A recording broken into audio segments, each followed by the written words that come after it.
जी हम Cairo airport पे पहुंच गए हैं जी। हम दोस्तों को बताते चले, हम कायरो एयरपोर्ट पे पहुंच गए हैं। बस सुबह हम 9 बजे निकले थे, तो अभी इधर के 9 बज गए। 12 घंटे लग गए हैं पाकिस्तान से दुबई और दुबई से इधर कायरो। 3.5 घंटे की फ़्लाइट है और 4 से 5 घंटे का स्टे था।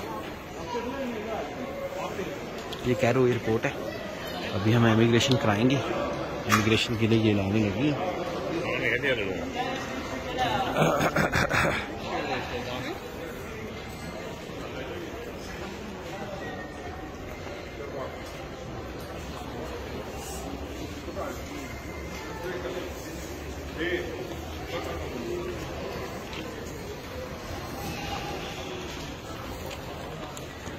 Cairo airport, Cairo.